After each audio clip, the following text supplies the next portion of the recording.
औज़ुबिल्लाहिमिनश्शैतानिर्रजीम बिस्मिल्लाहिर्रहमानिर्रहीम अस्सलामु अलैकुम। जाहिद हुसैन शाह एक नए ट्यूटोरियल के साथ, एक नई वीडियो के साथ आपकी खिदमत में हाज़िर। नए आने वाले व्यूअर्स से गुजारिश कि अगर अभी तक आपने मेरे चैनल को सब्सक्राइब नहीं किया तो बराए मेहरबानी मेरे चैनल को सब्सक्राइब कर लें ताकि हर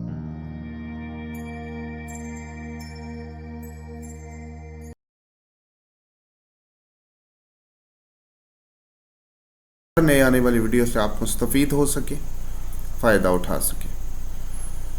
हमारा जो मेन टॉपिक है वो एमएस वर्ड है, माइक्रोसॉफ्ट वर्ड, और रिबन के अंदर हम इंसर्ट के टैब को पढ़ रहे थे। और आज का जो हमारा टॉपिक है जिसको हम इंसर्ट के टैब में डिस्कस करेंगे, how to insert picture. MS Word के डॉक्यूमेंट में पिक्चर कैसे इंसर्ट करते हैं, how to use all the option in picture tool. अगर पिक्चर हम इंसर्ट करने में कामयाब हो जाते हैं तो पिक्चर को सिलेक्ट करने के बाद पिक्चर टूल में आने वाले जितने भी ऑप्शंस हैं, जितने भी ऑप्शंस अवेलेबल हैं, जितने भी हमें जो है वो टूल्स दिए गए हैं, छोटे छोटे सब टूल्स दिए गए हैं, उनको हम कैसे इस्तेमाल करेंगे।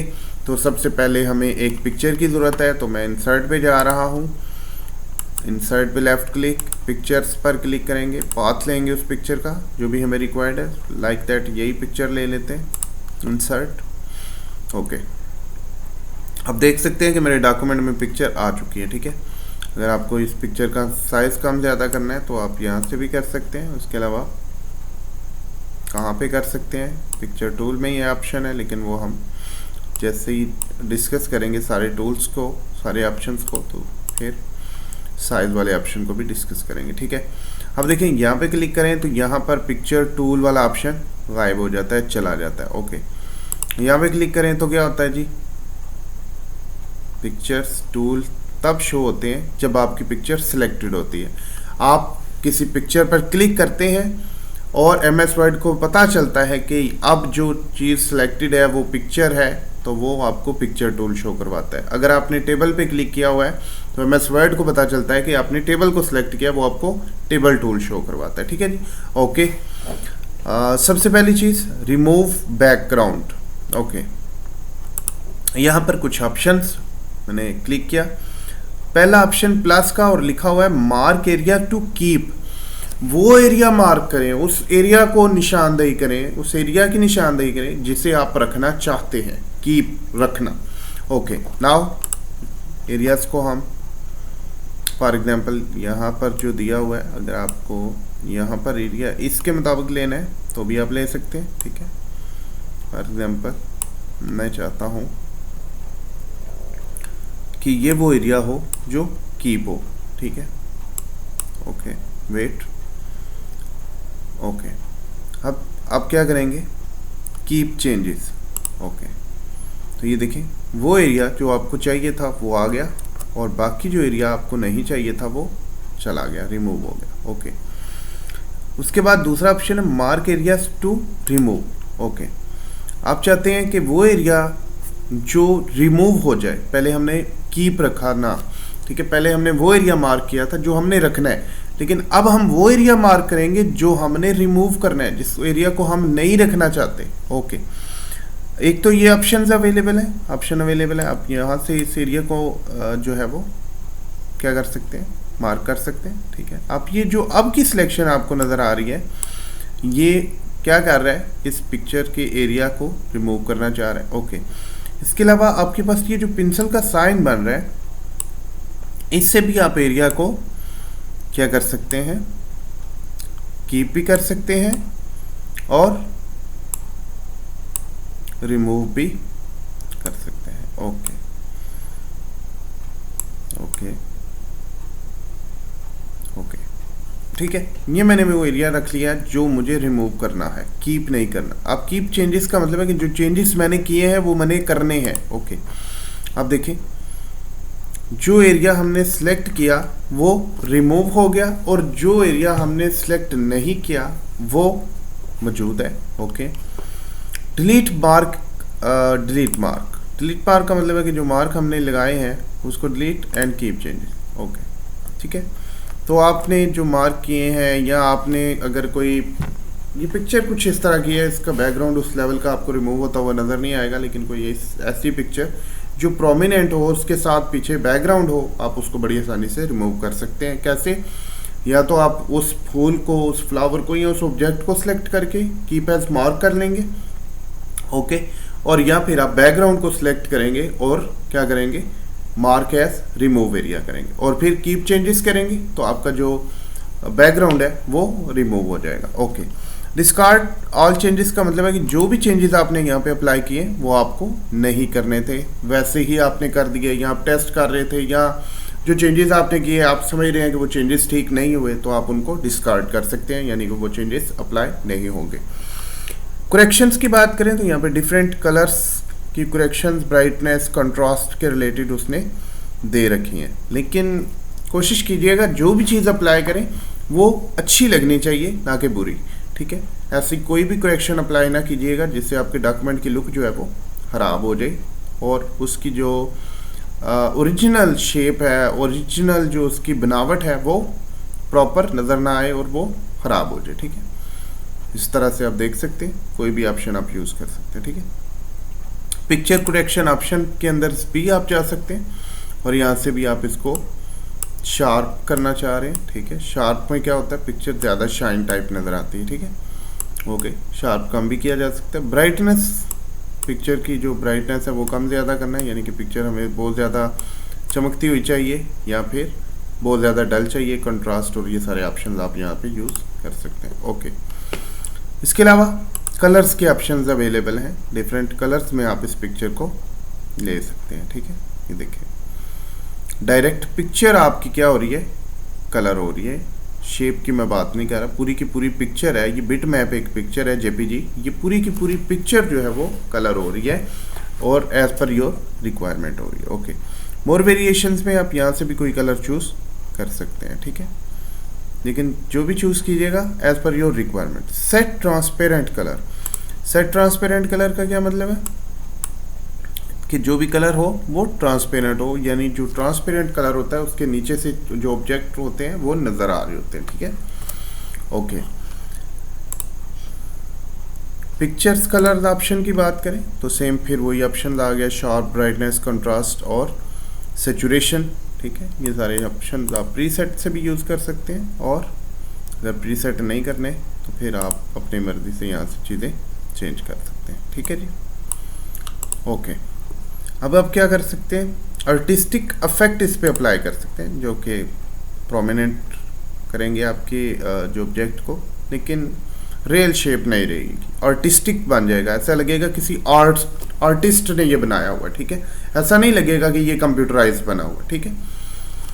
तो मोस्टली हमें आर्टिस्टिक इफेक्ट की ज़रूरत नहीं पड़ती, लेकिन अगर हमें कोई चीज़ ऐसी शो करवानी है जैसे वो बाय हैंड पेंट हुई है तो फिर आप आर्टिस्टिक इफेक्ट अप्लाई कर सकते हैं। ओके, उसके अलावा कंप्रेस पिक्चर, कंप्रेस पिक्चर का मतलब है कि आप पिक्चर के साइज़ को कम करेंगे। आप साइज़ का ये मतलब नहीं कि इसका साइज़ इधर से कम हो जाएगा, इसकी एमबीज या केबीज जो इसने ऑलरेडी जो इसका साइज़ है एमबीज में है, केबीज में है, तो वो जो है वो रिड्यूस हो जाएगा, उसका साइज़ जो है वो कम हो जाएगा। ओके, यहाँ पे लिखा हुआ है compression options apply only to this picture, ठीक है। अगर डॉक्यूमेंट में एक से ज़्यादा पिक्चर है तो आप चाह रहे हैं कि सिर्फ और सिर्फ यही एक पिक्चर जो है वो कंप्रेस हो, इसी का साइज रिड्यूस हो, और किसी की आप बात नहीं कर रहे। Delete cropped areas of picture, अगर एक पिक्चर है उसका कोई क्रॉप्ड एरिया है तो आप उसको डिलीट करना चाह रहे हैं, तो क्या होगा, जो अनवांटेड एरिया होगा, जो क्रॉपेबल है, उसको वो डिलीट कर देगा, उससे भी आपकी पिक्चर का साइज कम हो जाएगा। ओके, उसके बाद टारगेट आउटपुट आपका क्या है, आप किस लेवल पे अपनी पिक्चर को कंप्रेस करना चाह रहे हैं। प्रिंट के रिलेटेड 220 ppi, ppi क्या होता है जी, पिक्सल पर इंच, ठीक है। Excellent quality for most printers and screen. उसके अलावा वेब के लिए आपको चाहिए तो फिर आप 150 ppi करेंगे, और अगर ईमेल के लिए चाहिए तो 96 ppi। मैंने ppi आपको बता दिया, पिक्सल पर इंच, 1 इंच के अंदर इतने पिक्सल होंगे। डेफिनेटली जैसे जैसे पिक्सल का साइज कम होगा, यानी अमाउंट ऑफ पिक्सल कम होगी, तो आपकी जो पिक्चर है उसका साइज भी रिड्यूस हो जाएगा, कम हो जाएगा, ठीक है जी। यूज डॉक्यूमेंट रेजोल्यूशन, जो आपके डॉक्यूमेंट की रेजोल्यूशन है उसी को आप पिक्चर की रेजोल्यूशन रखना चाहते हैं तो डेफिनेटली उससे आपके पिक्चर का साइज डिक्रीज नहीं होगा, या अगर हुआ भी तो बहुत ज़्यादा नहीं होगा। हाँ, अगर आप इसको वेब के लिए यूज़ करना चाह रहे हैं तो वेब वाली आप ऑप्शन यूज़ करेंगे। अगर आप इस पिक्चर को ईमेल करना चाहते हैं तो देन आप ईमेल वाला ऑप्शन यूज़ करेंगे, that is very suitable. Okay, now मैंने इसको ओके कर दिया। अब ये पिक्चर का साइज कम हो चुका है। आपको मैंने पहले बता दिया था कि हाइट विड्थ की बात नहीं हो रही, इसकी एमबीज और केबीज की बात हो रही है, ठीक है। अब आप इसका कंपैरिजन कैसे ले सकते हैं? वेरी सिंपल, आप इस पिक्चर को और एक पिक्चर को जो अभी आपने कंप्रेस किया ये एक फाइल में सेव कर लें और एक फाइल में पिक्चर डालें विदाउट कंप्रेस्ड वाली, और उन दोनों फाइल्स के साइज का कंपैरिजन करें।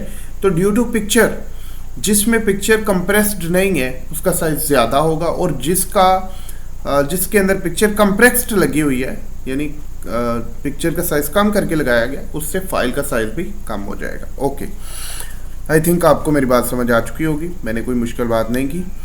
चेंज पिक्चर का ऑप्शन, अगर आपको पिक्चर चेंज करनी है, ठीक है, वो आपको ऑनलाइन लेके जाना चाह रहे हैं, नेट अवेलेबल नहीं है सॉरी, तो वर्क ऑफलाइन आप कोई भी अदर पिक्चर यहाँ पे यूज़ कर सकते हैं। ओके, लाइक दैट मैं यहाँ पे ये रिप्लेस कर लेता हूँ, ठीक है जी, कोई मुश्किल बात नहीं है। रीसेट पिक्चर, आप रीसेट पिक्चर की बात करें तो यहाँ पे देखें discard all formatting change you made this picture. अगर आपने इस पिक्चर में किसी भी किस्म की कोई फॉर्मेटिंग अप्लाई की हुई है तो वो क्या करेगा, उस पिक्चर को अगेन से रीसेट कर देगा और जैसी पिक्चर थी सेम लाइक वैसी हो जाएगी, कोई मुश्किल बात नहीं है। सेट का मतलब होता है किसी चीज़ को लगाना, रीसेट का मतलब होता है उस चीज़ को दोबारा से लगाना, ठीक है, कोई मुश्किल बात नहीं। ओके, इसके अलावा रीसेट पिक्चर साइज, पिक्चर के साइज को जो इसका ओरिजिनल साइज है उसमें कन्वर्ट कर दिया जाएगा। इसके अलावा पिक्चर स्टाइल्स का आपको ऑप्शन नज़र आ रहा है, ठीक है, आप यहाँ से कोई भी पिक्चर स्टाइल यूज़ कर सकते हैं जिससे आपके जो डॉक्यूमेंट की लुक है वो बेटर और प्रोमिनेंट नज़र आए, ठीक है। एज़ पर योर रिक्वायरमेंट आप यूज़ कीजिएगा, जस्ट मैं प्रैक्टिस के लिए डिफरेंट अप्लाई करके आपको दिखा रहा हूँ, बट आपने ऐसे नहीं करना, आपने अपनी रिक्वायरमेंट को देखते हुए आगे मूव करना है, ठीक है। उसका फ़ायदा क्या होगा, आपको जो चीज़ें हैं वो ज़्यादा बेहतर तरीके से समझ आएंगे। Okay, picture border, picture border का क्या मतलब है, पिक्चर को बॉर्डर लग सकता है, यहाँ पे लिखा हुआ है नो आउटलाइन, ठीक है। नो आउटलाइन का क्या मतलब है, कोई आउटलाइन नहीं लगानी, आउटलाइन आपको लगी हुई नज़र आ रही है। मोर आउटलाइन कलर्स की बात करें तो यहाँ से आप अपनी मर्जी का कोई भी कलर उठा सकते हैं। ओके करेंगे, ये देखें आउटलाइन को कलर हो गया। ओके, यहाँ से उसका वेट आप कम ज़्यादा कर सकते हैं, ठीक है, यानी उसकी जो आपकी पिक्चर है जो उसकी आउटलाइन है उसकी थिकनेस वो मोटी होगी या ब्रीक होगी, थिन होगी या थिक होगी, ये आप यहाँ से एडजस्ट कर सकते हैं। ओके, डैश स्टाइल, उस बॉर्डर का जो स्टाइल है वो आप कैसा रखना चाह रहे हैं, ठीक है, तो वो भी आप यहाँ पे रख सकते हैं। और ठीक है, वेट की बात करें, वेट हम ऑलरेडी बढ़ा चुके हैं, अगर आपको मज़ीद वेट चाहिए तो वो भी आप यहाँ से बढ़ा सकते हैं, ठीक है जी। डैश टाइप, अभी मेरी वीडियो यहाँ पे शो हो रही है तो अभी वो ऑप्शन आपको नज़र नहीं आ रहा, लेकिन आप यहाँ पे देखेंगे तो आपको ऑप्शन नज़र आएगा, आप वहाँ से इसकी विड्थ जो है वो किसकी आउटलाइन की बढ़ा सकते हैं या कम कर सकते हैं as per your requirement. Okay, pictures effect की बात करें, प्रीसेट का मतलब है जो पहले से बने बनाए हैं। 3D लुक में आप इसको कन्वर्ट करना चाहें तो आप यहाँ से कोई भी इफेक्ट अप्लाई कर सकते हैं, ठीक है। ये देखें एक ही बार में कितनी प्रोमिनेंट और कितनी प्यारी लुक बन गई है। शेडो, शेडो का मतलब होता है साया, ठीक है, आप इसका साया ले सकते हैं। रेस्पेक्टिव का मतलब होता है तिरछा, टेढ़ा, डायगोनल फॉर्म में, ठीक है। ये देखें डिफरेंट, इनर, इनर का मतलब होता है इनसाइड, आउटर का मतलब होता है बाहर की तरफ, ठीक है। आप यहाँ से कोई भी इसका जो शेडो है वो ले सकते हैं। रिफ्लेक्शन होता है अक्स, अक्स क्या होता है, जैसे पानी में से पानी के पास से हम गुजरते हैं और हम पानी की तरफ देखते हैं तो ऐसा लग रहा होता है कि हम पानी के अंदर चल रहे होते हैं, ये है रिफ्लेक्शन, ठीक है। अब रिफ्लेक्शन के यहाँ पे डिफरेंट टाइप्स हैं, आप कोई भी रिफ्लेक्शन अप्लाई कर सकते हैं, अगर आपको उसकी ज़रूरत है तो कीजिएगा, अगर नहीं है तो बिल्कुल अप्लाई करने की ज़रूरत नहीं है। ग्लो से क्या होता है, ग्लो से जो है वो हमारे जो ऑब्जेक्ट है या पिक्चर है वो शाइन करने लग जाती है, चमकने लग जाती है, हमारी किसी कलर से उसको प्रोमिनेंट कर दिया जाता है, ठीक है जी। Bevel, sorry soft edge, soft edge से क्या होता है, ये जो भी आपको कॉर्नर नज़र आ रहे हैं 1 पॉइंट में देखिएगा, 2.5 में, आगे जैसे जैसे मैं इसको सॉफ्ट करता जाऊंगा ये बिल्कुल इसका जो बॉर्डर है उसकी जो शार्पनेस है, जो बॉर्डर की एक लुक है, कह सकते हैं कि जो रेक्टेंगल टाइप लग रही होती है वो ऐसे नहीं, बिल्कुल आहिस्ता आहिस्ता सॉफ्ट होता होता बॉर्डर भी होता है, लेकिन उसमें कोई रेक्टेंगल टाइप नज़र नहीं आ रहा होता है। ऐसा होता है कि जैसे कलर फेंक के इस चीज़ को बनाया गया, ठीक है। ओके, बेवल की बात करें तो यहाँ से बेवल क्या होता है, ये ऑप्शंस अवेलेबल हैं, इनमें से कोई भी आप अप्लाई कर सकते हैं। बेवल और एम्बॉस, उभरा हुआ या दबा हुआ जो चीज़ होती है उसको आप बेवल और एम्बॉस में दे सकते हैं। उसके अलावा 3D रिफ्लेक्शन के डिफरेंट 3D व्यूज़ क्या हो सकते हैं, पर्सपेक्टिव, पैरेलल का मतलब है मुतवाज़ी, और पर्सपेक्टिव का मतलब क्या होता है, एक जैसे, ठीक है। और इसके अलावा ओब्लीक का मतलब होता है थोड़े से तिरछे। ओब्लीक जो है वो इटैलिक के लिए भी यूज़ होता है। उसके बाद जी पिक्चर लेआउट की बात करें तो यहाँ से आप डिफरेंट लेआउट में इस पिक्चर को ऐड कर सकते हैं, ठीक है, एज पर योर रिक्वायरमेंट, देख सकते हैं आप, कोई मुश्किल बात नहीं है, ठीक है। ये देखिए पिक्चर वहाँ पे आ गई तो टेक्स्ट यहाँ पे आ गया। अब आप इस टेक्स्ट को अगर लिखना चाहते हैं तो यहाँ पे कुछ भी लिखा जा सकता है, लाइक हम अपने चैनल का ही नाम लिख लेते हैं, लेट्स लर्न, तो ये ऑप्शंस अवेलेबल हैं। फिर अब ये स्मार्ट आर्ट में चला गया जिसको हम मज़ीद डिस्कस नहीं करेंगे, हम बात कर रहे थे पिक्चर की और पिक्चर में ही रहेंगे। ओके, पिक्चर के फॉर्मेट में अगेन गए, पोजीशन की बात करेंगे, या फिर हम एक दफ़ा इसको कंट्रोल जी करते हैं ताकि जो हमने लास्ट वन चीज़ अप्लाई की थी वो ख़त्म हो जाए। ओके, पिक्चर पोजीशन की बात करें, पिक्चर की पोजीशन से बेहतर है हम पहले इसका थोड़ा साइज़ छोटा कर लेते हैं जब जब ये पोजीशन चेंज करें ताकि हमें पता चले, ठीक है जी। यहाँ पे देखें in line with text, text के साथ इन लाइन होगी, उसके लिए कोई पैराग्राफ हमारे पास होना चाहिए, तो ठीक है, उसको फिर आप जो है वो इन लाइन विद टेक्स्ट कर सकते हैं। ओके, उसके लिए पैराग्राफ रिक्वायर्ड होगा, ठीक है। ओके, इसी तरह पोजीशन की बात करें तो ये क्या है जी, देख सकते हैं आप, पोजीशन विद टेक्स्ट रैपिंग। अब जो है वो टेक्स्ट रैपिंग के साथ आ रही है, लेफ्ट साइड पे आ रही है, फिर सेंटर में, फिर राइट में, डिफरेंट ऑप्शन।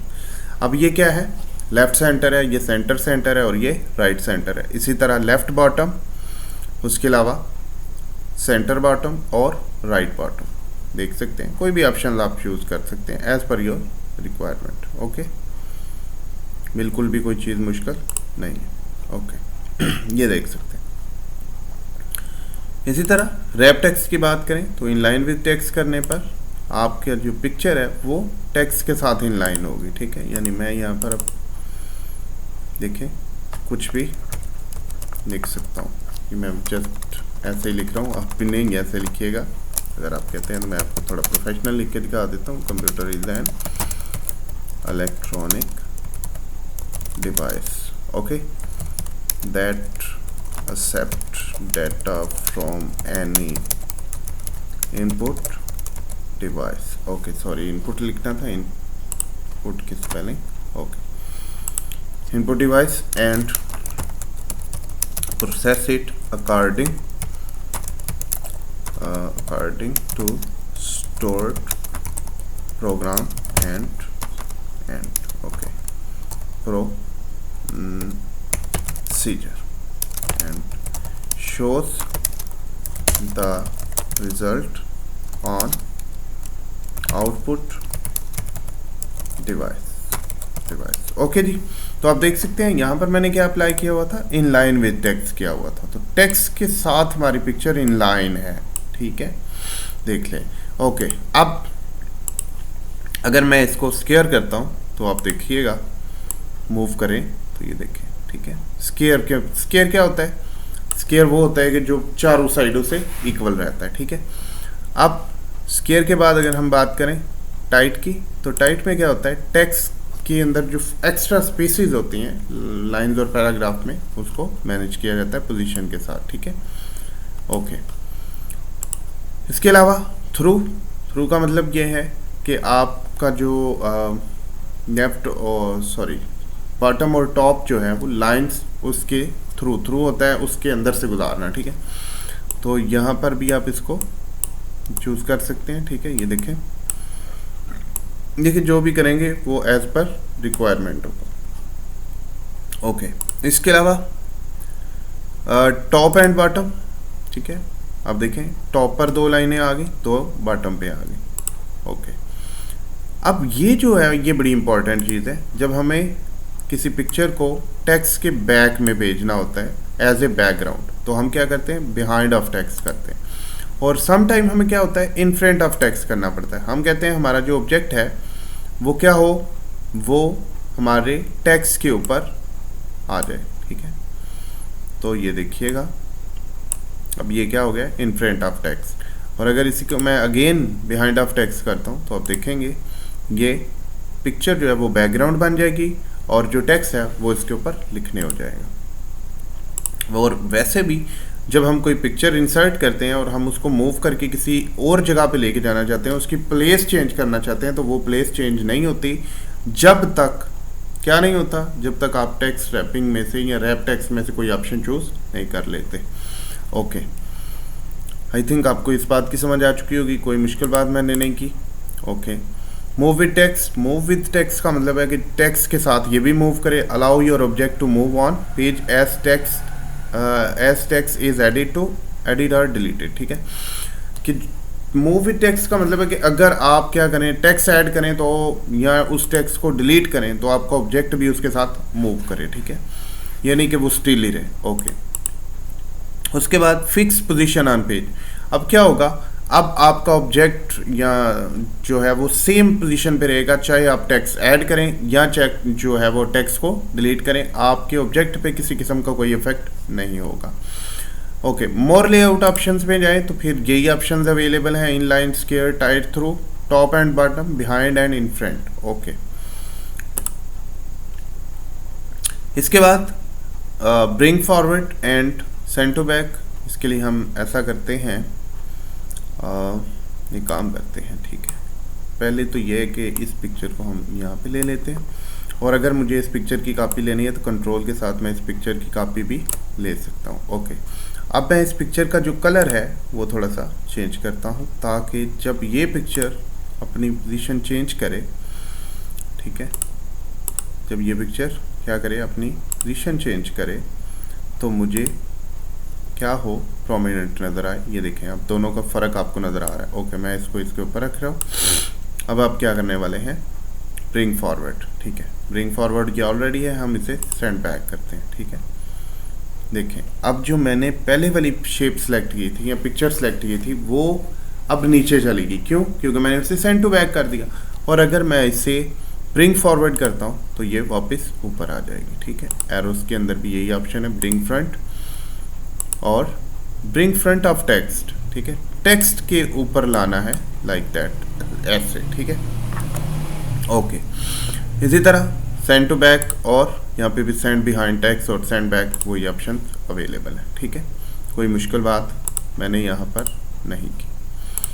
ओके, अब आप क्या करेंगे, सिलेक्शन पेन की बात करें तो यहाँ पर अगर मैं यहाँ पे क्लिक करता हूँ, कोई भी चीज़ मैंने सेलेक्ट नहीं की, लेकिन मैं चाहता हूँ कि यहाँ पर मैं क्लिक करूँ और चीज़ें यहाँ से सिलेक्ट हों। मुझे नहीं पता कि पिक्चर 6 कौन सी है और 4 कौन सी है, मैं कहता हूँ कि 6 सेलेक्ट करूँ तो मुझे पता चल जाए। यहाँ पे मैं क्लिक करूँगा तो ये मेरी पिक्चर 6 है, और पिक्चर 4 यहाँ पे क्लिक करूँगा तो ये मेरी पिक्चर 4 है। ये जो है वो हमारी सिलेक्शन पेन है। शो ऑल का मतलब है कि सबको शो करवाया जाए, और हाइड ऑल का मतलब है सबको हाइड करवा दिया जाए, ठीक है। जो हाइड है उसको शो किया जा सकता है, जो शो है उसको हाइड किया जा सकता है। कोई मुश्किल बात नहीं, कोई इतनी बड़ी लॉजिक की बात नहीं है, बड़ी आसानी से इसको कर सकते हैं। ओके, फॉर्मेट में जाते हैं, चलते हैं, और यहाँ से अलाइन की बात करेंगे, ठीक है। अलाइन लेफ्ट, ये आपकी पिक्चर जो है वो लेफ्ट अलाइन होगी, ठीक है। इसी तरह आप क्या कर सकते हैं, अलाइन सेंटर, तो आपकी पिक्चर जो है वो सेंटर में चली जाएगी। अलाइन राइट करेंगे तो राइट साइड पे आ जाएगी। अलाइन टॉप करेंगे, मिडल करेंगे, बॉटम करेंगे, तो आप इसको अपनी मर्जी सेट कर सकते हैं। हाँ, align horizontal, distribute horizontal, page के हाफ में जो हॉरिजेंटल इसका एरिया बनेगा लेफ्ट राइट से, ये वहाँ पर डिस्ट्रीब्यूट हो जाएगी। यानी डिस्ट्रीब्यूट का मतलब ये है कि जितनी स्पेस लेफ्ट साइड से एम्प्टी होगी उतनी ही राइट साइड से भी होगी, यानी जितना डिस्टेंस लेफ्ट साइड से होगा उतना ही राइट से भी होगा। ये अगर आपको याद हो तो टेबल के अंदर भी हमने कॉलम और रोज को डिस्ट्रीब्यूट करना सीखा था। ओके, अब इसी तरह वर्टिकली आप इसको कर सकते हैं, ठीक है। वर्टिकली डिस्ट्रीब्यूट करेंगे तो क्या होगा, पेज के टॉप और बॉटम से इसका जो फासला है वो सेम हो जाएगा। ओके, कोई मुश्किल बात नहीं है। उसके अलावा align to margin, align to page. Align to page का मतलब है कि पेज जितना है उसके मुताबिक अलाइन हो जाए, और अलाइन टू मार्जिन का मतलब है कि पेज के ऊपर जो हमने मार्जिन डिफाइन किया है उसके मुताबिक, यानी डेफिनेटली मार्जिन जो होता है उसके अंदर कोई भी टेक्स्ट, ऑब्जेक्ट, टेबल, कोई भी चीज़ प्रिंट नहीं हो सकती, तो इसलिए हम उसको मार्जिन के रिलेटेड ही चेक करेंगे। ओके, ग्रुप का ऑप्शन अभी काम नहीं कर रहा। ग्रुप करने के लिए आपको शिफ्ट के साथ देखें, लेफ्ट क्लिक किया एक ऑब्जेक्ट के ऊपर, शिफ्ट प्रेस करके दूसरे पर भी क्लिक करेंगे। अब ग्रुप का ऑप्शन काम करने लग गया। आप इसे ग्रुप कर सकते हैं। ग्रुप करने का फ़ायदा ये है कि एक तो आप इसको मूव कर सकते हैं, ठीक है। ग्रुप करेंगे, ग्रुप ऑलरेडी है। ओके, सिलेक्शन में है, ये देखिए दोनों इकट्ठे सिलेक्टेड। अगर मैं कलर चेंज करता हूँ तो दोनों का कलर इकट्ठे चेंज होगा, ठीक है। अगर मैं कोई भी चीज़ अप्लाई करता हूँ तो दोनों पर एक ही बार में अप्लाई होगी, क्योंकि ये ग्रुप हो चुका है। और अगर आप इसे अनग्रुप करना चाहते हैं तो फिर अनग्रुप करें, सिलेक्शन खत्म करें और दोबारा से कलर करके देखें, तो अब आप देखेंगे एक एक कलर होगा, क्योंकि आप ग्रुप नहीं रहा। रोटेट का मतलब होता है घुमाना, 90 डिग्री में घुमाना है, ठीक है। 90 से लेफ्ट में जाना है, और फ्लिप वर्टिकली फ्लिप करना है, और हॉरिजेंटली फ्लिप करना है, ठीक है। इसके अलावा मोर रोटेशन ऑप्शंस भी अवेलेबल हैं, और उसके लिए आपको यहाँ से हाइट और एब्सोल्यूट, ये दो ऑप्शंस। लेकिन हमें बेसिकली हम देख रहे थे रोटेशन, तो रोटेशन हमारी ये है। पे अगर मैं 100 लिख कर ओके कर देता हूँ तो ये मेरा जो ऑब्जेक्ट है वो 100 डिग्री मूव कर जाएगा। ओके, क्रॉप की अगर हम बात करें तो अगर किसी पिक्चर को हमें अपनी रिक्वायरमेंट के मुताबिक काटना हो, थोड़ा छोटा करना हो, तो हम क्या यूज़ करते हैं, हम क्रॉप यूज़ करते हैं, ठीक है। क्रॉप पे क्लिक करते हैं और हमारा वो ऑब्जेक्ट जो है वो क्रॉप हो जाता है, ठीक है, कट जाता है। Unwanted area of picture remove हो जाता है। क्रॉप टू शेप, शेप के अंदर आप उसको क्रॉप कर सकते हैं, लाइक दैट। आप अगर ऐसे करना है तो ठीक है, वेरी नाइस, बहुत अच्छा ऑप्शन दे दिया। एस्पेक्ट रेशियो देखना चाहते हैं, 1:1 करना चाहते हैं। 1:1 का मतलब है कि जितनी हाइट होगी उतनी ही विड्थ होगी। ओके, इसके अलावा फिल करना चाहते हैं तो फिल हो जाएगा, ठीक है, या फिट करना चाहते हैं तो फिट हो जाएगा एज पर योर रिक्वायरमेंट। और यहाँ से पिक्चर का साइज हाइट वाइज ज़्यादा और यहाँ से विड्थ वाइज ज़्यादा कर सकते हैं। आई थिंक सो जितने भी चीज़ें मैंने आपको बताई, आपको सारी चीज़ें समझ आ चुकी होंगी। अगर आप में से किसी का कोई क्वेश्चन हो तो आप कमेंट बॉक्स में पूछिएगा, मैं ज़रूर रिप्लाई करूँगा। हाँ, हर इंसान ही हूँ, कोई कमी बेशी हो तो मुझे भी आप गाइड कर सकते हैं। मैं आपकी सजेशंस और आपकी राय को पूरी अहमियत दूँगा, और क्योंकि एक प्रोफेशनल बंदे का काम ही ये होता है कि अगर कोई कमी बेशी हो तो उसको मान लेना चाहिए, ठीक है। और मैं आपसे भी यही गुजारिश करूँगा, अगर आप में कोई कमी बेशी हो तो उसे ज़रूर मान लिया करें। Thank you so much for watching this video. मेरी आपसे फिर से गुजारिश, अगर अभी तक आपने मेरे चैनल को सब्सक्राइब नहीं किया तो बराए मेहरबानी मेरे चैनल को सब्सक्राइब कर लें, ताकि हर नई आने वाली वीडियो से आप मुस्तफ़ीद हो सकें। अल्लाह हाफ़िज़।